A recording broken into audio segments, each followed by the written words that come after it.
Well, hello once again. This is me, Leonard Wells, broadcasting as usual from HASLINGDEN, 30 miles or 50 kilometres due north of Manchester in the UK, on Thursday, the 20th of October 2011. This is part 28 of my series, The United States of Europe, which is my dream. And we're going alphabetically through the 27 countries which currently comprise the EU. Today we come to the last alphabetical country, which is the UK.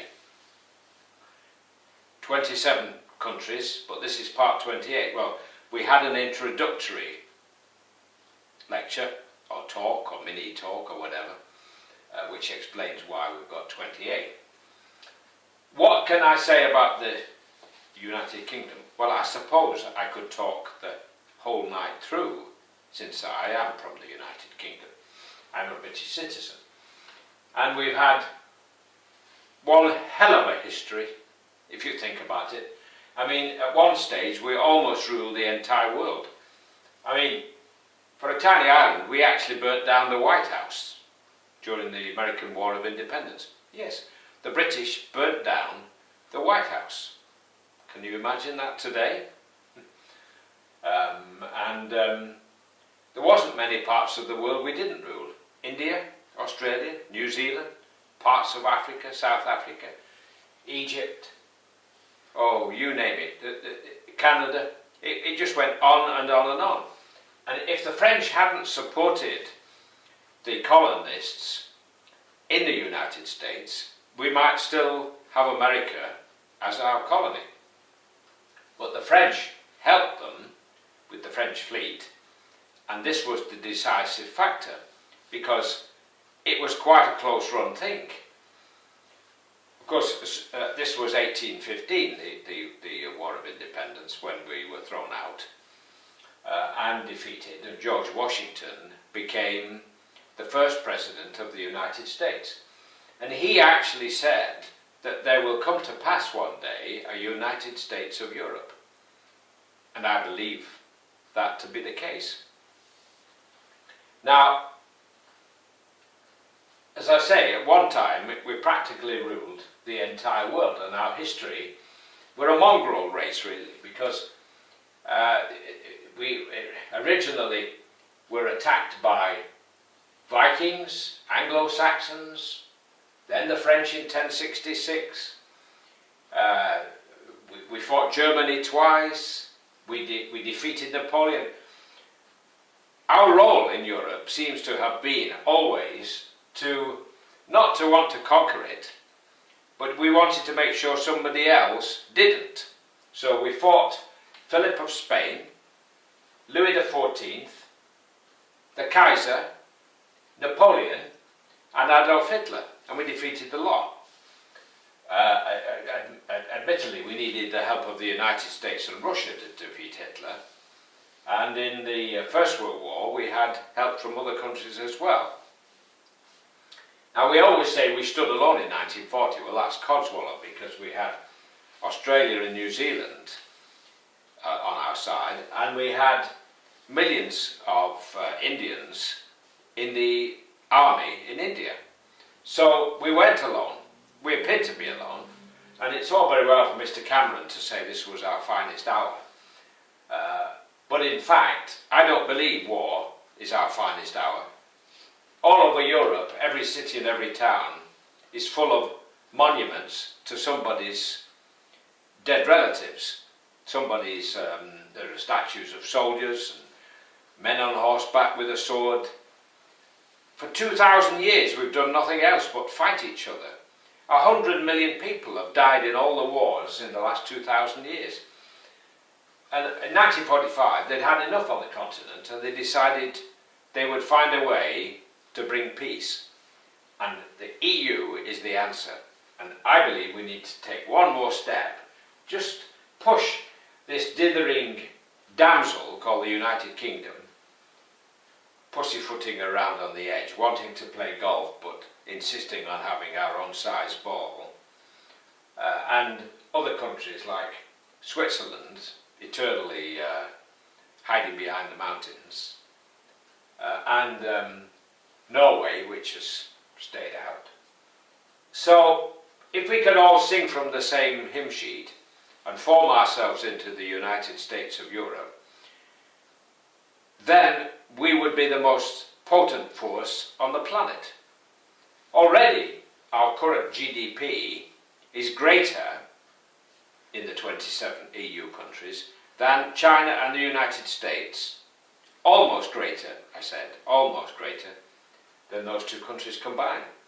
But you wouldn't think so to hear the Eurosceptics and sceptics in the United Kingdom.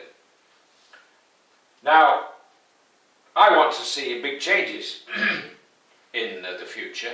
I want to stop, in particular in Britain, I want to stop us looking backwards. I'm a Republican, I don't believe in monarchy. We had a great king in King George VI, and his daughter Elizabeth has worked very hard and served this nation well for 60 years and more, and she's now well into her 80s. But I think we should draw the line there, because I don't believe that people should inherit a job. I believe that we should have a president. Ireland has got a president, and Romania has got a president, and France has got a president. And I would like to see us have one. I would like to see us stop here and now and say, right, we're going to change direction. I would get rid of the House of Commons. I would turn it into a museum, because it isn't fit for purpose, actually. It doesn't hold all the MPs seated. There isn't a seat for all the MPs. And they have this crazy voting system where they all march out and give their names to a teller, and then come back in and somebody says this is the total. Well, we live in the 21st century, the digital age. And because of the way it's set up, we have this adversarial system between the main two parties across the aisle. I would like to see a new Parliament building built as our statement of our intentions for the future. A round building to seat every MP, each one of whom would be connected digitally and in every other possible way, so that wherever he is, he could vote. He wouldn't have to be there to vote. And we would no longer have a monarch. All this palaver with a tarted up horse and cart taking the Queen to the House of Commons is from the past. And we need to let it go now. And we need to look forward to our future as part of a greater Europe. A Europe which will be the leader on this earth.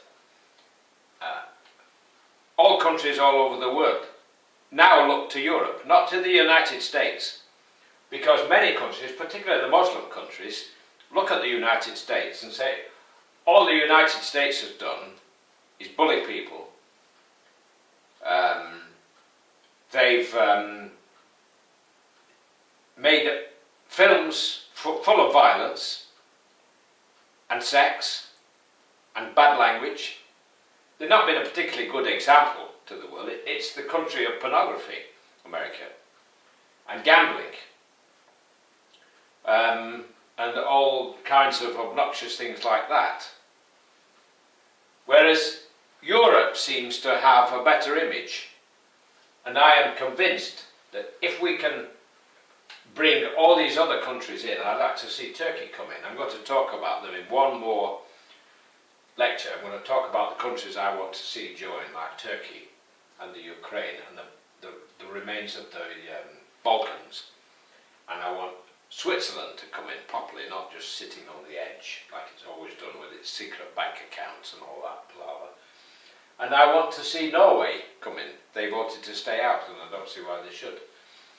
We're all part of the greater whole. And then we can have 2,000 years of peace. What a heritage we can offer our children after 2,000 years of war in which 100 million people have died. Millions were enslaved, the black people in Africa, millions upon millions. They had a dreadful, dreadful existence, and it was all down to the people in the West. It was all down to countries like Britain and other countries in Europe. We were involved in the slave trade. We fought China to insist that they take opium that we were growing in India. Can you imagine that? So, we're not that holier than thou in Britain. We've done things. I don't think we should have gone into Iraq, and I don't think we should have gone into Afghanistan, and we certainly shouldn't have fought the Falklands War. Mrs. Thatcher took all the glory for it, but in fact, it was her government that let the Argentinians think that we'd taken our eye off it and they could go in there. It cost 1,000 lives, and we came that close to losing it. That close. If some of the bombs which were dropped on our ships by the Argentinian Air Force had not gone off, when in fact many of them didn't because the fuses were wonky, we would have lost. We would have been totally humiliated, and all thanks to Mrs. Thatcher. 1,000 people died over a little rock down near the South Pole, and it cost billions. So I don't think that that was such a great and noble deed, do you? Well, you think the way you want to think, but I don't. Now, I'm going to close there. I don't think there's much more I can say about the United Kingdom. We've had an amazing history. We've got to admit it, that for a tiny island we've done amazing things. We have an amazing future. But we've got to get rid of these little Englanders who want to keep us small. The Eurosceptics, as I call them. That's it for the moment. In the next and final episode, I'm going to talk about the other countries I want to bring in. God bless while it's still legal in the UK to say God bless. Take care and bye for now.